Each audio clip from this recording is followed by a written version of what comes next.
Good morning, Villa fans, and welcome to a match reaction to Aston Villa 1, Bologna 0. We have won a game. We had to hang on to win in the end, but a win is a win. And we'll go and talk about this. And have we signed a new player? Commentator kept mentioning a player called Robin Gasson. Who's that? Is it Evan Gasson? Gasson? That we're trying to talk about. But he kept bringing up Robin Gasson, who I've no idea who was. And Robbie Savage kept mentioning the fact that he's a manager and talking about how he loves formations all of a sudden. Yeah, we know. Give it a rest, mate. Also, I'm going to preview the Fulham game. Obviously, a quick turnaround on Sunday as well. So no point doing a separate video for that. We'll talk a little bit about that towards the end of this. But first of all, Bologna. Aston Villa 1, Bologna 0. Let's get into this first of all. Let's wind it back a little bit. Team lineup wise, obviously I gave my thoughts on the team lineup when it was announced, and there were some very big surprises. Obviously, Emi Martinez not in the squad, so he picked up a little bit of a knock. Marco Bizzo coming in goal and playing really well, arguably one of our better players. Pau Torres being recalled into left centre back, and I thought he had probably his best game in a long time for us. And he definitely gives, that you can see the difference between him and Mings. Mings is your physical, aerial, dominant defender, but Pau Torres will give you that little bit of quality on the ball, passes in between the lines, and can can basically start off our attacks. Whereas Mings doesn't kind of give you that sort of passing range. So, very much in these sort of competitions in Europe, I think Pau Torres might be the one who gets selected more. And then for the Premier League, where it's maybe a little bit more physical, it might be better to play a Tyrone Mings. But Bologna were doing a high press. They were going man-to-man, as John McGinn mentioned in the post-match interview as well, similar to how kind of a Leeds under Bielsa would play. And that basically means that if you've got players like Pau Torres who can pass between the lines, then they're going to be players who are going to be difference makers. And I get the feeling that that's where Pau Torres came in. Martin starting at left back, that we all wanted to see. He did okay, up and down, nothing amazing. Cash on the right-hand side had his hands full with Cambiaghi, and I'm sure he can be Aggie, but it was a good contest. Picked up a yellow card, had to be careful in the second half, and I thought he did really well. So give him Matty Cash his praise there, defensively anyway. CDM-wise, John McGinn, Boubacar Kamara, starting in the double pivot. Obviously, Tielemans, Onana still out, Bogard on the bench. I thought they did well. At times, it seemed like Bologna had an extra man in midfield, and that was because of maybe Rodgers not maybe putting in the work rate and the effort. And, let's talk a little bit about Morgan Rodgers and what's going on there, because the stats are frightening. I think it was a 29% successful pass rate. I mean, even at the end of the game, 88th minute, there was ironic cheers when he made a successful pass. I mean, he's just trying so much to play that early kind of through ball in, and he just hasn't got the range right at all. So many times it just went straight to the Bologna players. There was a chance in the first half where he drove with the ball, and I just thought, hit it. And then he just tries to tee up someone, and the opportunity's gone. I think a confident Morgan Rodgers will probably take that on, but he needs to find his confidence from somewhere. I think Unai Emery is just going to continue to play him until he finds confidence. I think if you drop kind of Morgan Rodgers now, the mindset of the modern day footballer is, you're not supporting me, you're not backing me, and it could fall off even more. So I just get the feeling that there is quality there. There is. It's not working for him at the moment in terms of work rate, in terms of his touch on the ball, he'd be able to pick out a pass or anything really. I think he should be bought off, when things aren't going his way, and you can see that there was no way that he should have completed 90 minutes yesterday in my eyes, especially when you've got the likes of Harvey Elliott on that bench who didn't even get on.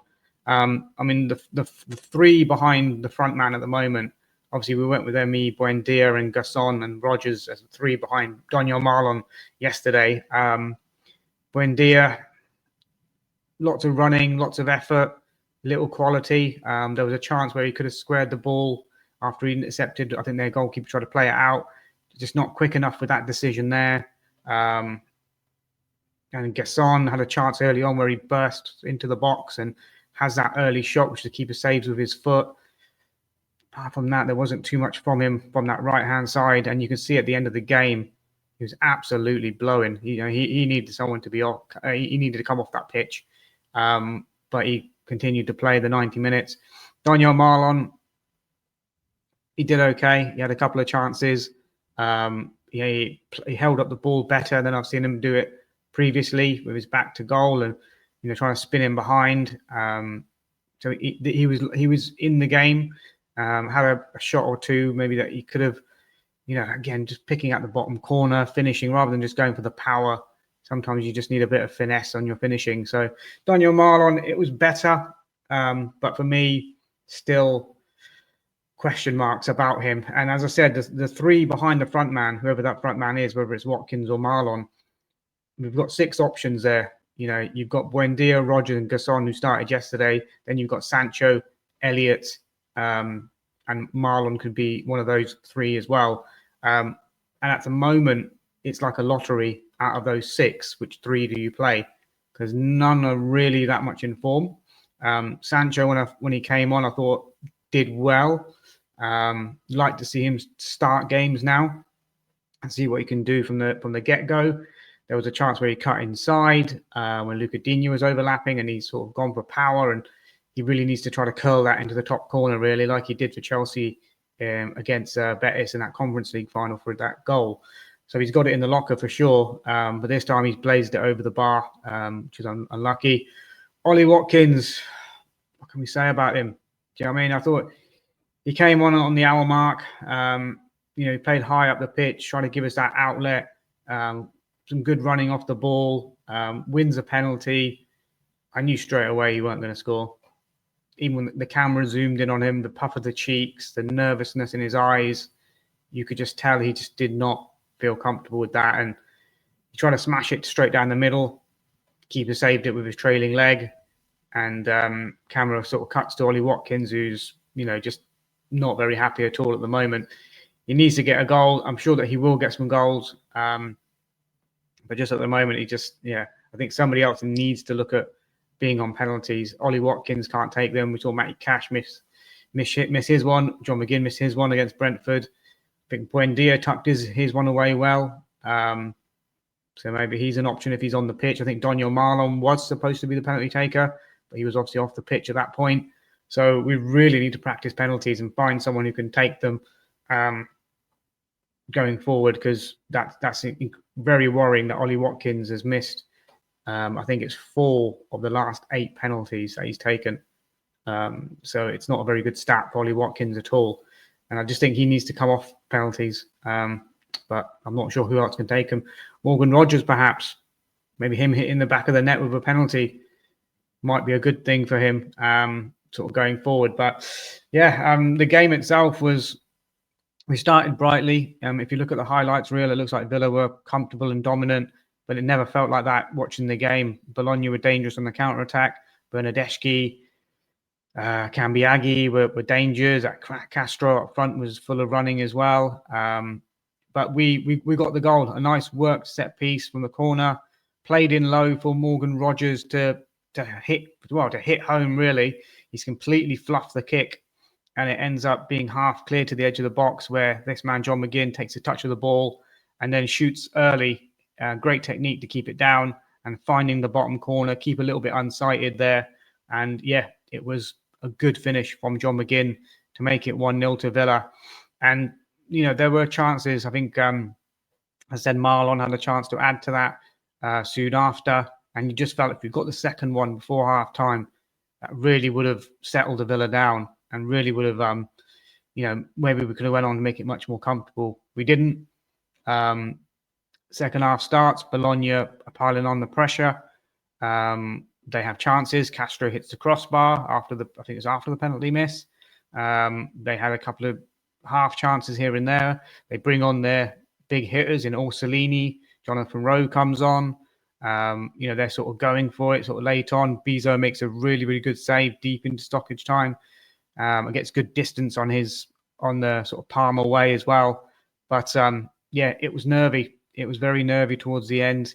I'm not sure what we should be doing for Sunday now. Obviously, looking at Fulham at Villa Park, you think 3 points and a win would, make us confident going into that.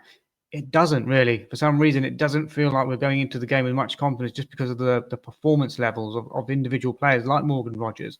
What do we do with him? I'm not sure if Tielemans or Onana are going to be back for this. Maybe it's too early for them. So it looks like we're going to have to go with the same kind of team again, perhaps. I think, does Pau Torres keep his place? Perhaps. I mean, they've got Munoz up front for Fulham, who can be lively. If it's Raul Jimenez up front, then I feel more confident with Pau Torres against him. Although saying that, I remember a couple of years ago where Jimenez absolutely bullied Pau Torres to score a goal for Fulham. So we'll probably maybe see a recall for Mings for this one, and a fresh Mings. And then it's Kamara and McGinn in the double pivot again. I can't see how that's going to change. And then, as I said, it's the front three behind the front man that needs refreshing again.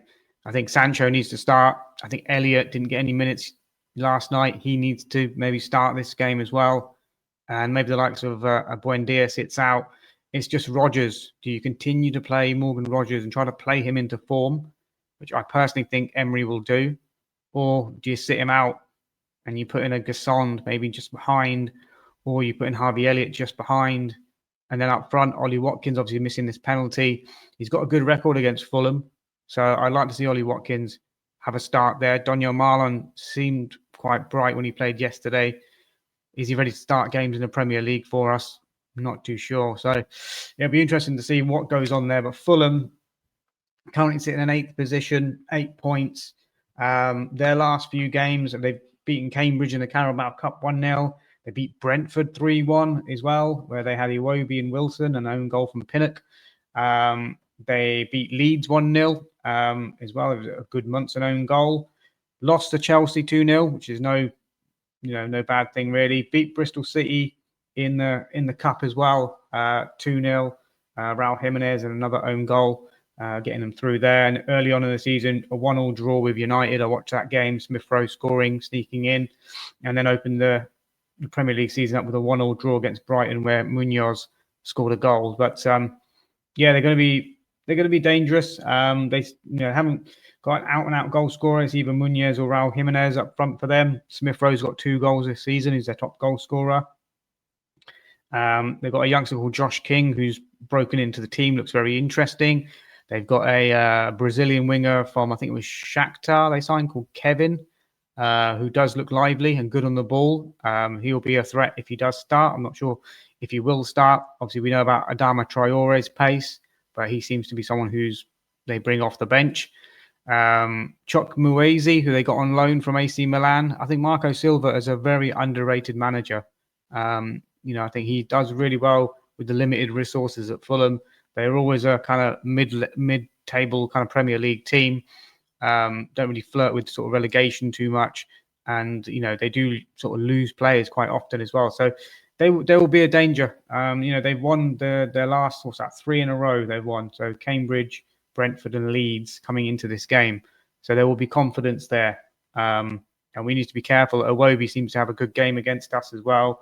We just need to be careful. They're big and physical in midfield, so we need to match that up. So I think we need John McGinn's legs and energy in there, and I think we do need Boubacar Kamara in there as well. And a question for the Villa fans. I mean, when the midfield is back, when Tielemans is back, when Onana is back, what's our best 11? I think our best 11 needs to include John McGinn, not because of his goal yesterday, but his energy, his work rate, his desire. Even though he was playing rubbish and it wasn't great seeing him on the right wing and things like that early on in the season, you didn't question that he put in a shift, that he was moving, that he was helping out. Work rate was there. Quality was quite not there. He's not a winger, is he? So I don't want to see him back on the wing. But is it a point maybe when if Tielemans comes back in, Tielemans plays in a double pivot with Kamara, and then McGinn gets pushed into that number 10 position again, centrally? Or do we kind of change it up and play 3 across midfield? with Kamara as a 6 and then Tielemans and McGinn as 2 8s. And then, maybe sort of give Morgan Rogers a break there. Or do we just continue to go out as it is? Morgan Rogers to continue in the 10. He's got to pick up his form somewhere. There has to be a moment where it just clicks. Even if it, a deflected goal, a lucky, fluky, a tap in, whatever it might be. I just think he just needs something to get the fans back on side for me. And I think the game against Fulham might be that game. I think he needs to show the Villa fans that, he's not down in the dumps. He's not on the floor. He's done it for England. He can do it for Villa. And I think he will. I think I'm going to predict for the Fulham game, I'm going for Villa to make it back-to-back wins at Villa Park. And I'm going to go for a 1-0 win. I'm going to go for another clean sheet. I'm going to go for 1-0 Aston Villa. And I'm going to go Morgan Rogers to score the goal, to get that hoodoo and get the monkey off his back and get the fans back on side with him. I think he'll have a big performance. I think he'll start the game. And I think he'll score the goal. But he'll get taken off towards the end of the game and there'll be a big applause for him. So that's what I'm kind of manifesting for Morgan Rogers on Sunday. 1-0 Aston Villa win. Guys, let me know your thoughts in the comments. What's your score predictions? Do you want to see Morgan Rogers dropped? We want to see who to come in. What is your team lineup for this game? And I'll be back at you with an instant match reaction on Sunday following the game. And I'm not sure if Unai is going to do a press conference today and give much team news for the Fulham game, but if there is anything, I'll jump back on later on and let you know what's going on with the team news and what comes out of that presser. Until then, guys, speak soon. Bye for now.